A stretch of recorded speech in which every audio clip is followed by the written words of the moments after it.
আর কি করতেন? এই দুপুরবেলায় উনি কলেজে যেতেন, পড়াশোনা করতেন।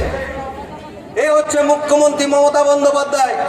আমাদের মতো মানুষের কষ্টটা বোঝেন, আর কষ্ট বোঝেন বলেই একের পর অন্য থেকে মৃত্যু পর্যন্ত যা যা প্রয়োজন মমতা বন্দ্যোপাধ্যায় করে দিয়েছেন। সোনার বাংলা অলরেডি করে দিয়েছেন। এই এলাকা কি ছিল, আজকে কি হয়েছে, আপনারা সবাই বক্তা আমাদের মধ্যে রয়েছেন। আমি বেশি বক্তব্য বলছি না, শুধু বলছি 22 তারিখ আপনারা আগে যাবেন, গিয়ে জোড়া ফুল চিহ্নে ভোট দিয়ে আমাদের প্রিয় বিধায়ক পার্থ ভৌমিককে তৃতীয়বারের জন্য আবার আমাদের বিধায়ক করে আমরা পাঠাবো। দ্বিতীয়বারের জন্য মুখ্যমন্ত্রী হিসাবে মমতা বন্দ্যোপাধ্যায়কে দেখবো, এই আশা রেখে জিন্দাবাদ মমতা বন্দ্যোপাধ্যায় জিন্দাবাদ। একটা কথা বলছি, শ্যামনগর ক্রস করে কিন্তু দেব চলে এসছে। এখনো যারা আপনারা বাড়ির থেকে আসেননি আছেন আমাদের মধ্যে, তাদের সকলকে ধন্যবাদ জানাচ্ছি। সর্বোপরি এই অঞ্চলে আমাদের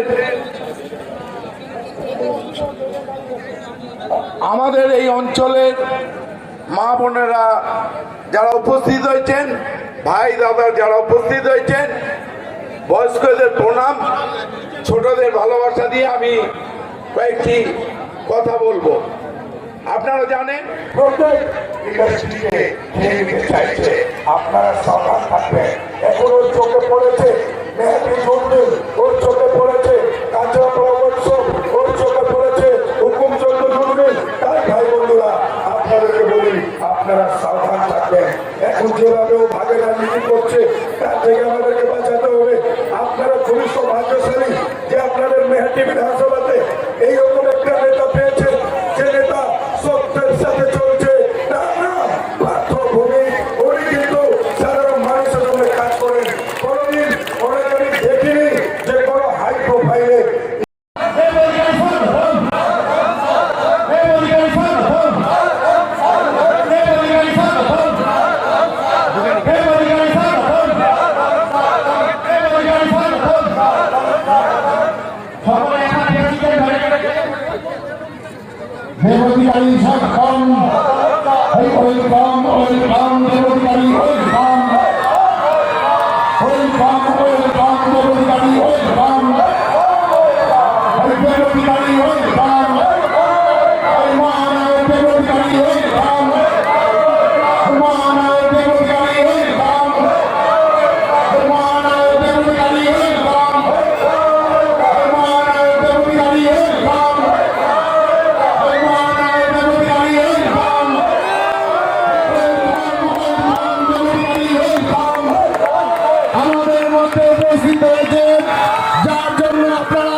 সকলে এক হাত করে একটু পিছিয়ে যান, দয়া করে এক হাত করে সকলে পিছিয়ে যান।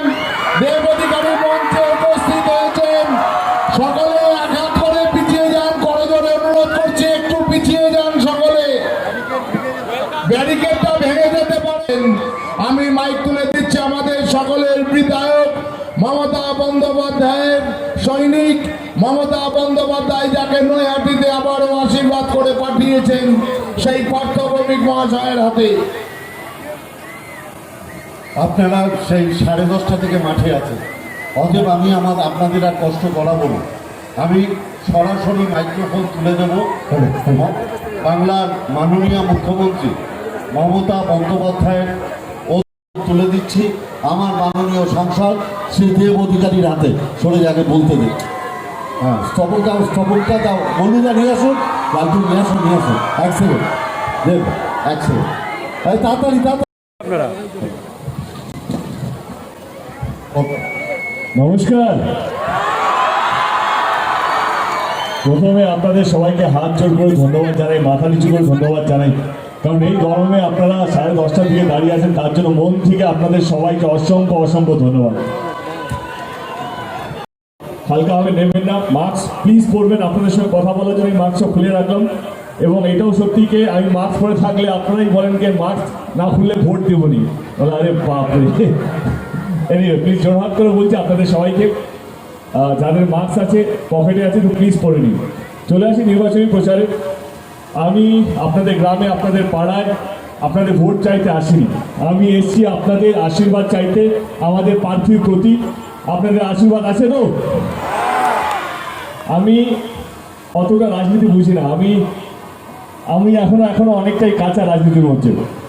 আমি যেটা বুঝি কি ইলেকশন আসে, নির্বাচন আসে প্রত্যেক বছর 2 বছরে, যেটা সবচেয়ে বেশি দরকার সেটা হচ্ছে মানুষের আশীর্বাদ।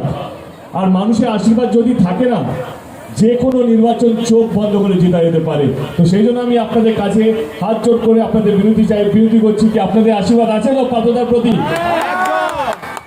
চলে আসি 2021-এ নির্বাচন। আজকে মানুষকে বোকা বানানো যাবে না যে আমি এটা করবো ওইটা করবো, আপনারা ভোট দিন তাহলেই করবো। আমি আপনাদেরকে অনুরোধ করব যে যেই দল যেই প্রার্থী আপনাদের কাজ করেছে এবং আগামী দিন কাজ করবে তাকে ভোটটা দেওয়া উচিত।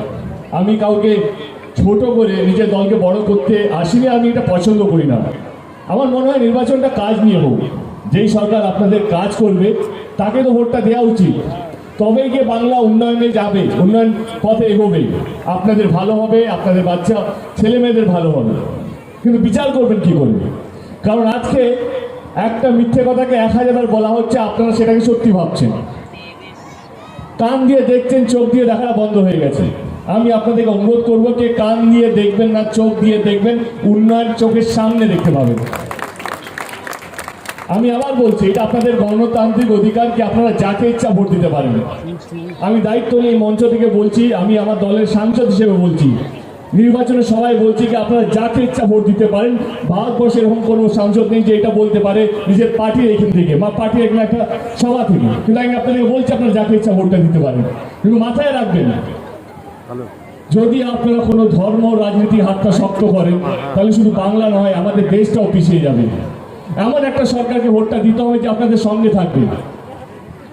আমি আমার দলের কিছু কাজ আপনাদের চোখের সামনে রাখবো।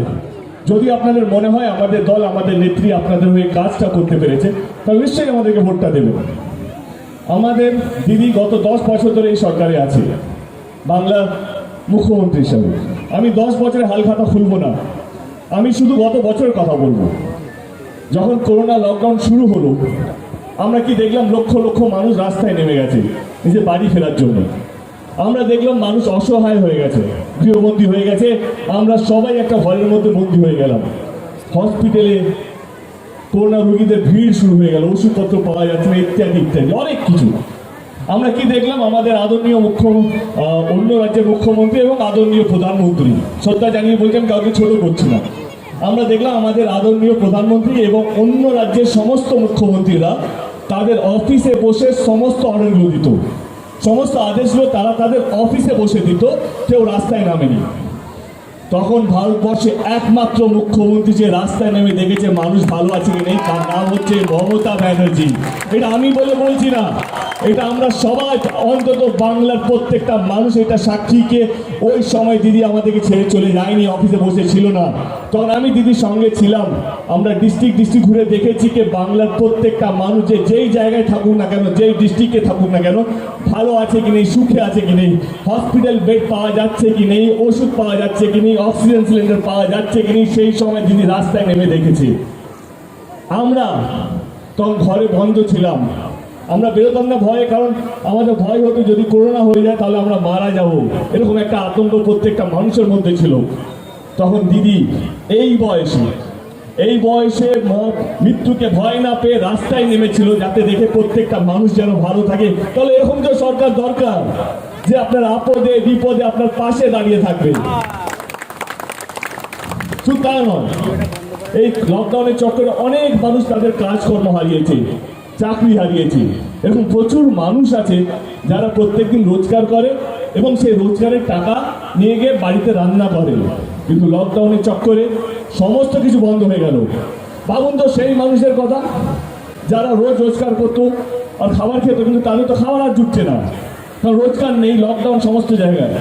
কিন্তু তখন আমাদের রাজ্যে আমাদের নেত্রী রাশনটা ফ্রি করে দিয়েছিল, যাতে প্রত্যেকটা মানুষ আমাদের বাংলায় দুবেলা খাবার যেন পায়। হারি বা জিতি সেটা ব্যাপার নয়, কিন্তু বাংলার প্রত্যেকটা মানুষ যেন দুবেলা খাবার পায়। আজকেও রাশনটা ফ্রি। আমাদের পরে উদ্যোগ হচ্ছে যদি আমরা জিতি, যদি আবার তৃতীয়বারের জন্য দিদি আবার ফিরে আসে, আপনাদেরকে রাশন দোকানে রাশনের লাইন লাগাতে হবে না, আপনার দুয়ারের সামনে আপনার বাড়ির সামনে রাশনটা পৌঁছে যাবে। এইটাও কিন্তু আমাদের সরকারের উদ্যোগ। এইটাই বলছি যে যেই সরকার আপনাদের কাজ করে তাকে তো ভোট দেওয়া উচিত, কিন্তু না, আজকের রাজনীতি একদমই আলাদা। আজকের রাজনীতির সঙ্গে আমি না কোথাও যেন খাপ খাওয়াতে পারছি না, কারণ আজকের রাজনীতি পুরোটাই ধর্ম নিয়ে হয়ে গেছে। আপনারা নিশ্চয়ই জানেন, দেখবেন হিন্দু নেতারা হিন্দুদেরকে এসে বলে যে আপনারা সুরক্ষিত নেই, আপনারা আমাদেরকে ভোট দিন, আমরা আপনাদেরকে সুরক্ষা দেব। আমি বলি ভালো কথা। আবার অন্যদিকেও দেখি আমরা যে মুসলিম নেতারা মুসলিমদেরকে বোঝায় যে তোমরা আমাদের দেশে আমাদের রাজ্যে সুরক্ষিত নেই, তোমরা আমাদেরকে ভোট দাও, আমরা তোমাদেরকে সুরক্ষা দেবো বা সুরক্ষিত রাখবো। আমার একটাই প্রশ্ন, ফলে আমাদের দেশে সুরক্ষিত কারা? হিন্দুদেরকে বোঝানো হচ্ছে তারা সুরক্ষিত নেই, মুসলিমদেরকে বোঝানো হচ্ছে তারা সুরক্ষিত নেই। আসলে সুরক্ষিত কারা? একটু ভেবে দেখুন। আসলে সুরক্ষিত হচ্ছে এই নেতারা যারা হিন্দুদেরকে বলে যে ভোট দিন তবে আমরা সুরক্ষা দেবো, মুসলিমদেরকে বলে ভোট দিন তবে আমাদের সুরক্ষা দেবো। এরাই হচ্ছে সবচেয়ে বড় সুরক্ষিত মানুষ, কারণ মানুষকে বোকা বানায় তারা ভোটের সময়। আমার একটাই কথা ছিল, যখন লকডাউন শুরু হলো কোথায় গেছিল হিন্দু নেতারা? তারা যখন পায়ে হেঁটে বাড়ি ফিরছিল, কেউ যেন ট্রেনে কাটা হয়ে মারা যাচ্ছে, কেউ গাড়িতে অ্যাক্সিডেন্ট হয়ে মারা যাচ্ছে, কোথায় ছিল হিন্দু নেতারা? তখন তো অনেক হিন্দু রাস্তায় নেমেছিল, অনেক হিন্দু চাকরি হারিয়েছিল। তখন তো কেউ ছিল না, কারণ তখন ভোট ছিল না। আমাদের দেশে এখন সমস্ত কিছু ভোটটা ঘিরে। এইটাই বলছি, ভোটের রাজনীতি এই ধর্মের রাজনীতির মধ্যে পা দেবেন না। ধর্ম যদি জেতে মনুষ্যত্ব হেরে যাবে, আর মানুষ যদি জেতে ধর্ম বেঁচে থাকবে, রাজ্য বেঁচে থাকবে এবং আমাদের দেশ বেঁচে থাকবে। এটা আপনাদেরকে বুঝতে হবে। এই নির্বাচনটা কিন্তু মন্দির বানানোর জন্য নয়, এই নির্বাচনটা কিন্তু মসজিদ বানানোর জন্য নয়। আমি শ্রদ্ধা জানিয়ে বলছি সমস্ত ধর্মের মানুষকে। আবার বলছি, এই নির্বাচনটা মন্দিরের জন্য নয়, মসজিদের জন্য নয়। আপনারা যদি ধর্মের হাতটা শক্ত করেন, আবার বলছি, আপনারা যদি ধর্মের হাতটা শক্ত করেন, তাহলে আমাদের দেশে শুধু মন্দির থাকবে, মসজিদ থাকবে, কোনো হসপিটাল হবে না, কোনো স্কুল হবে না, কোনো রাস্তা হবে না, বাড়িতে আপনাদের রেশন পৌঁছবে না, আর আপনারা কোনো প্রশ্নও করতে পারবেন না, কারণ আপনারা এই সিদ্ধান্ত নিয়েছিলেন ধর্মের হাতটা শক্ত করতে। আবার বলছি, এটা কোনো মন্দির বা মসজিদের এইটা হচ্ছে না, নির্বাচনটা হচ্ছে না। চলে আসে আমাদের সরকার কি করেছে। কন্যাশ্রীর মতন প্রকল্প নিয়ে এসেছি, যাতে প্রত্যেকটা মেয়ে পড়াশোনার অধিকার যেন পায়। আমার প্রশ্ন ছিল দিদিকে, কি দরকার কন্যাশ্রী করার জন্য? কারণ যাদের জন্য কন্যাশ্রী করা হচ্ছে তারা কিন্তু কেউ ভোটার নয়, তারা কন্যাশ্রী পেয়ে আমাদেরকে ভোট দেবে না, কারণ তাদের বয়স হয়নি ভোট দেওয়ার জন্য। কিন্তু দিদির উত্তর ছিল যে আমার রাজ্যে প্রত্যেকটা মেয়ে যেন তার পড়াশোনার অধিকারটা পায়। আমি হারি বা জিতি, কিন্তু আমার মেয়ের যেন, আমার রাজ্যের মেয়ে যেন প্রত্যেকটা মেয়ে অধিকার পায় পড়াশোনার জন্য। এটা ভোটের রাজনীতি নয়, কে নির্বাচন আসছে আমি কন্যাশ্রী করলাম না। আর কন্যাশ্রীর মতন প্রকল্পে বিশ্ব স্বীকৃতি দিয়েছে, ইউএন এর মতন সংস্থা সেটাকে স্বীকৃতি দিয়েছে। সবুজ সাথীর মতন প্রকল্প, যেখানে গত 10 বছরে 70 লক্ষ সাইকেল দেওয়া হয়েছে স্টুডেন্টসদেরকে। আমার প্রশ্ন, আবার কি দরকার এই 70 লক্ষ সাইকেল দেওয়ার জন্য? কারণ এরাও তো কেউ ভোটার নয়, এরা তো ভোট দেবে না আমাদেরকে, কারণ এদের বয়স হয়নি ভোট দেওয়ার। প্রশ্ন একটাই, উত্তরও রেডি ছিল দিদির কাছে, কে আমার রাজ্যে প্রত্যেকটা স্টুডেন্টস যেন অধিকার পায়, যেটা বড় লোকরা পায় সেই গরিব ছেলেটাও পাবে সেই অধিকারটা। আমি জিতি বা হারি, ভোট আসুক বা না, কিন্তু আমার রাজ্যে কোনো স্টুডেন্টসের কোনো খারাপ কিছু হবে না, এটা আমার দায়িত্ব। এইটাই তো দরকার সরকারের প্রতি। সরকারের কাজ হচ্ছে প্রত্যেকটা মানুষকে ভালো রাখা, নয় তাদেরকে ভাগ করে ভোট নেওয়া। এবারে চলে আসি স্টুডেন্টস ক্রেডিট কার্ড। অনেক গরিব ফ্যামিলি আছে, পরিবার আছে, তাদের ছেলেরা অত্যন্ত ভালো স্টুডেন্ট, ব্রিলিয়েন্ট স্টুডেন্ট, কিন্তু বাবা মার কাছে পয়সা নেই ডাক্তার ইঞ্জিনিয়ার বানানোর জন্য। দিদি প্রকল্প নিয়ে এলো, 10 লক্ষ টাকা লোন দেওয়া হচ্ছে 4% সুদে। এবার আমার প্রশ্ন এটাই, কি দরকার আবার এদিকের জন্য কিছু করার? কারণ এরাও কারো বয়স হয়নি ভোট দেওয়ার। দিদির একটাই উত্তর ছিল শুধু বড় লোকেরা তাদের স্বপ্ন পূরণ করবে তা নয়, প্রত্যেকটা গরিব মানুষ, প্রত্যেকটা গরিব পরিবারের বাচ্চা যদি ট্যালেন্টেড থাকে তারও অধিকার আছে আমার রাজ্যে ডাক্তার, ইঞ্জিনিয়ার এবং যা স্বপ্ন দেখে সেটা হওয়ার। আমি হারি বা জিতি, আমার রাজ্যে প্রত্যেকটা ব্রিলিয়েন্ট স্টুডেন্ট তাদের স্বপ্ন পূরণ করতে পারবে। এইটাই তো সরকার হওয়া উচিত, এই যে কোনো সরকার এইটাই তো ভাবনা চিন্তা হওয়া উচিত। খাদ্য সাথীর মতন প্রকল্প এবং আমাদের অনেকগুলো প্রকল্প আছে এটা গরিব মানুষদেরকে নিয়ে। স্বাস্থ্য সাথী কার্ড, শুধু বড় লোকরাই প্রাইভেট হসপিটালে যায়, গরিবদের যদি কিছু হয় তাদের কাছে টাকা পয়সা থাকে না। দিদি তাদের জন্য স্বাস্থ্য সাথী কার্ড নিয়ে এলো, 5 লক্ষ টাকা করে ইন্স্যুরেন্স দেওয়া হচ্ছে, যাতে গরিব মানুষ যদি দরকার পড়ে প্রাইভেট হসপিটালে গিয়ে চিকিৎসা করবে, শুধু বড় লোকেরা নয়। আর সরকারের কাজই এটাকে গরিব মানুষকে লক্ষ্য রাখা। বড় লোকেরা নিজের পয়সা আছে, নিজের লক্ষ্য রাখতে পারবে, কিন্তু গরিব মানুষরা কোথায় যাবে? এবারে চলে আসি যারা গরিব মানুষের জন্য ভাবছে, যারা বলছে কি আমরা যদি সরকারে আসি আমরা গরিব মানুষকে দেখব। তারা কি বলছে কি আমরা এলে সোনার বাংলা করব। এরা 2014তেই একই কথা বলেছিল, আমরা যদি সরকারে আসি আমরা দেশটাকে সোনার চিড়িয়া করব, সোনার পাখি করব। আপনারা জানেন কি গত 7 বছরে 2014 থেকে 2021 দেশের অর্থনীতি অবস্থা গত 50 বছর থেকেও খারাপ। তারা বলছে বাংলাকে সোনার বাংলা করবে। আরে দেশটাকে বাঁচান, সমস্ত কিছু বিক্রি হয়ে যাচ্ছে আমাদের দেশে। এবারে চলে আসি যারা বলছে কি আমাদের দেশ, আমাদের রাজ্যে আমরা যদি সরকারে আসি তাহলে আমরা প্রত্যেকটা বাড়ি পাকা করে দেবো। আচ্ছা, খুব ভালো কথা, পাকা বাড়ি হলে আমার নয় আমাদের রাজ্যের প্রত্যেকটা মানুষের লাভ হবে।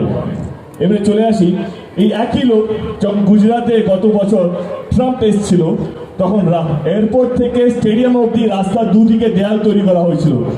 কারণটা কি জানেন? যাতে গুজরাটে বস্তি ঝুঁকিগুলো ট্রাম্পের চোখের সামনে না আসে।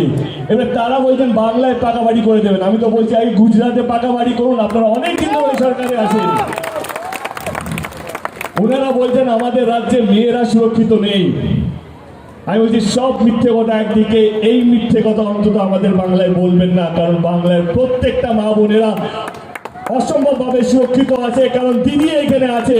অন্তত গিয়ে এইটা বলবেন না, গিয়ে উত্তরপ্রদেশে দেখুন সেখানে কি অবস্থা। তো এইটাই বলছি আপনাদেরকে যে যেই সরকার আপনাদের সবাইকে নিয়ে ভাববে, আপনাদের বাচ্চাদেরকে নিয়ে ভাববে, আপনাদের হেলথ নিয়ে ভাববে, আপনাদের সমস্ত কিছু নিয়ে ভাববে, তাকে তো নিয়ে আসা উচিত। কোনো ভাবতাবাজি নয়, কোনো জুমলা নয়, যে কাজ করবে তাকে ভোটটা দেওয়া উচিত। এবং আমি বিশ্বাস করি আমাদের সরকার দিদি গত 10 বছরে প্রচুর কাজ করেছে মানুষের জন্য, সাধারণ মানুষের জন্য, গরিব মানুষের জন্য। অন্তত কেউ এইটা বলতে পারবে না যে সরকারের কাছ থেকে আমরা এটা পাইনি। হ্যাঁ, এটা হয়েছে কি আমরা পুরোটা দিতে পারিনি, কিন্তু 10 বছর সত্যি সময়টা কম। ভালোর কোনো শেষ নেই, ভালো আরো ভালো আরো ভালো আরো আরো ভালো হতে পারে, কিন্তু তার জন্য আরো একবার দিদিকে ফিরে আসতে হবে। আপনারা আমার চেয়ে অনেক বেশি রাজনীতি বোঝেন, যারা মাঠে উপস্থিত আছেন, এবং আমি দেখলাম যে রাস্তায় অনেক দূর অব্দি মাইকিং করা আছে। রাস্তায় যদি আমার এই আওয়াজটা পৌঁছতে পারে তাহলে আপনাদেরকে একটাই কথা বলবো যে আপনারা আমার চেয়ে অনেক বেশি রাজনীতি বোঝেন। আমি আপনাদেরকে রাজনীতি বোঝাতে আসিনি, আমি শুধু এইটুকু বলতে এসেছি এই নির্বাচনটা মন্দির বানানো বা মসজিদ বানানোর জন্য নয়। এই নির্বাচনটা আপনাদের বাচ্চাদের ভবিষ্যৎ বানানো, এই নির্বাচনটা আপনার ভবিষ্যৎ বানানো, এই নির্বাচনটা বাংলাকে শান্তিতে রাখা নয় বাংলাকে ভাগ করা। এবারে সিদ্ধান্তটা কিন্তু আপনার, যে আপনারা কোন দলে হাতটা শক্ত করতে চান, যে শুধু ধর্ম নিয়ে রাজনীতি করে না, যে শুধু মানুষকে নিয়ে ভাবে। যে কোনো ধর্ম হোক না কেন, মানুষ যেন সুখে থাকে, মানুষ যেন ভালো থাকে।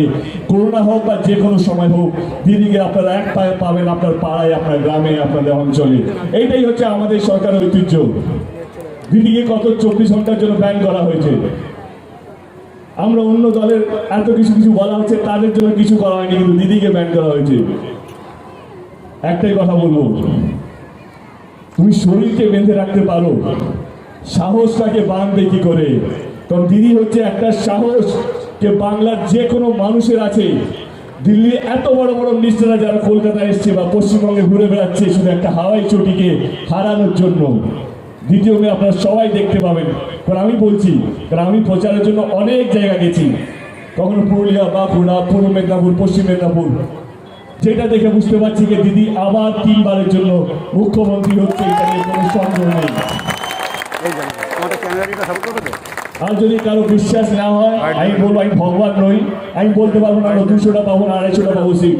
আমি এইটুকু বলবো কে বিশ্বাস যদি না হয় দ্বিতীয় মেয়ে দেখে নেবেন, দিদি পশ্চিমবঙ্গের সবচেয়ে বেশি সিট নিয়ে আবার 3বারের জন্য মুখ্যমন্ত্রী হচ্ছে। এর মধ্যে কোনো ভিডিও নেই। এটুকু বলবো কে ভালো থাকবেন। আবার বলছি, যদি ধর্মের হাতটা শক্ত হয় তাহলে মানুষ মরে যাবে, আর যদি মানুষ বেঁচে থাকে, ধর্ম বেঁচে থাকে, বাংলা বেঁচে থাকবে এবং দেশটাও বেঁচে থাকবে। সিদ্ধান্ত আপনার। ভালো থাকবেন। জয় হিন্দ, জয় বাংলা। আবার 22 তারিখে নির্বাচন, এখানে 3 নম্বর ইভিএম মেশিন। আপনাদের যদি মনে হয় যে আমার দল যদি সত্যি মানুষের কাজ করতে পেরেছে, কোনো জুমলাবাজি নয়, কোনো কিছু নয়, সত্যি মানুষের কাজ করতে পেরেছে এবং সমস্ত ধর্মের মানুষ, সমস্ত শ্রেণীর মানুষকে নিয়ে কাজ করতে পেরেছে, তাহলে পার্থবাবুর 22 তারিখে ইলেকশনে 3 নম্বর ইভিএম মেশিনের বাটনটা টিপে বিপুল ভোটে জয়যুক্ত করবে। খেলা হবে, খেলা হবে। তো আমি এটুকু বলবো যে যারা মানুষকে ভালো রাখবে সেই ভালো রাখার খেলা হবে। যারা মানুষকে শান্তি রাখবে, শান্তিতে রাখবে, সেই শান্তির খেলা হবে। যারা মানুষকে উন্নয়নের পথে নিয়ে যাবে সেই উন্নয়নের খেলা হবে। এবং যারা রাম আর রহিমকে আলাদা করবে তাদের খেলা শেষ হবে। এবং যারা রাম আর রহিমের মাঝখানে দেয়াল তৈরি করবে তাদের খেলা শেষ হবে। অতএব বাংলা জিতবে, বাংলা তার মেয়েকে 3বারের জন্য আরেকবার মুখ্যমন্ত্রী বানাবে। জয় হিন্দ, জয় বাংলা। ভালো থাকবেন। অসংখ্য ধন্যবাদ আপনারা এখানে উপস্থিত হয়েছেন তার জন্য। Thank you so much.